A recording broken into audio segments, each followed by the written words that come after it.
here today I'm going to put my hammock up, but I'm not going to use the 4mm pussy loop rope that I normally use to hold it up. I started using that when I cut down this thicker rope that came with the hammock. That's more of a space saver than anything else. But I got some WebTex paracord. I looked up the breaking strain of this, and it's 250 kilos. That's like 550 pounds. Me and my kit combined only weigh about 150 kilos. So I'm going to give it a go putting it up. Okay, before I put the hammock up, what I'm doing here is putting a series of loops on the paracord.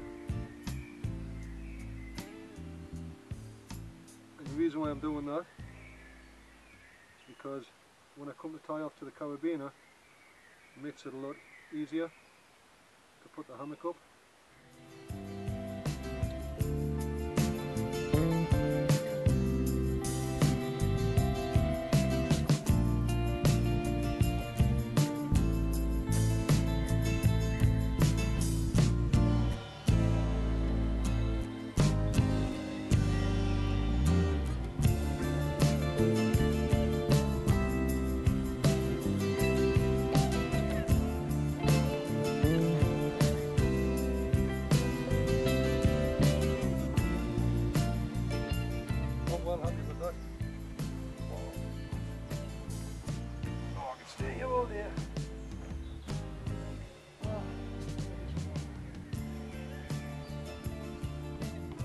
Makes you feel at home.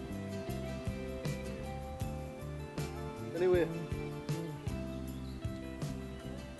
I've got 4 wraps around that tree. I've got 8 wraps around that tree. So it's like 2,000 kilo brake strain on that side and 1,000 kilos on that side. I'm pretty sure that at 2,200 pound weakest point, it's going to hold us up for the night. The hammock itself holds about 150 kilos. Me and my kit probably weigh about 150 kilos. It does actually hold a bit more than that. I've had more than 150, 160 kilos in. The hammock itself from carabiner to carabiner stretches out for 4 meters, so that's 20 meters. I'm pretty sure I can put this thing up anyway. Well, most places. Couldn't put it up in the desert. But anyway, around the UK, most of Europe, if I can't find 2 trees within 20 meters. Anyway, I'm very happy with that. Just thought I'd show you this is a DD frontline hammock. Yeah, I bought this probably about 6 years ago I think. This fly net that comes with it actually stops the midges in Scotland, places like Scotland, from getting through. There's midges around here as well, but they're not as aggressive as what the Northumberland and Scottish midge is. Apparently they're the most aggressive in the world. But this stops anything getting through. I use this on the ground as well, as you might have seen in other pictures that I've posted. But once I've got this up, protected, very comfortable. I won't put my boots in because they're covered in mud. It actually opens out a little bit at the top here. You can put a pole in so it holds it open like this, as you can see the way I'm holding it, and it's quite good. What I've done is I've just modified the line which is holding up the hammock, and I've actually got this stick to hold the 2 ends together from this tree to this tree, so this stick's actually blunting the whole weight. But it's a good piece of stick that I've snapped off. I'll just show you how I did that. Okay, if I take out the stick, just to come a bit, what I need to do is take up the strain, sorry, on one end, and pull the stick out like that.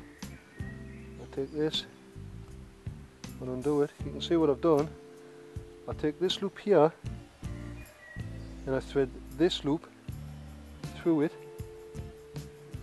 and the loop that I've threaded through the other loop, that's the one I thread the stick through, like this, and then when I let go, the stick stops the 2 loops from coming undone, so when I put my weight on the hammock, the stick takes all the weight.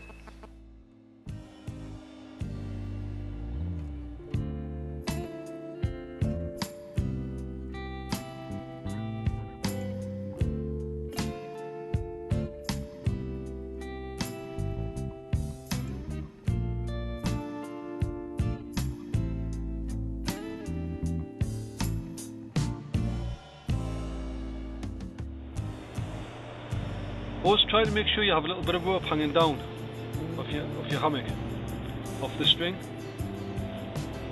so that it's underneath the end of the tarpaulin. What I would do here is, I'd take a piece of string and just tie it about here. The reason why I would do that, if it rains heavy during the night, you may get water coming down here. Well, rather than going in this direction, it'll take the fastest route down, come straight down the string, and it won't stop getting your hammock wet and your equipment wet underneath. And that's actually a good little tip, that.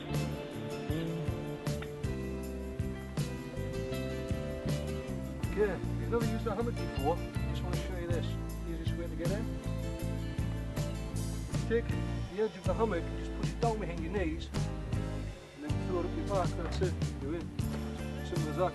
I see people doing all sorts of weird and wonderful things trying to get inside of one of these. And once you're in like that, you just do it one side, and that's it. And people get a bit nervous that they're going to fall off. You're not going to fall out because gravity is inside of the hammock. I'll tell you the truth. I've tried all sorts of fall out of these. Yeah, can't ever remember falling out of one when I've been drunk either, so they can't be that difficult to stay inside of. They just take a little bit of getting used to, because they swing back and forwards, and when people get in them they think, whoa, I'm away, but it doesn't happen like that, unless you're a complete clumsy idiot.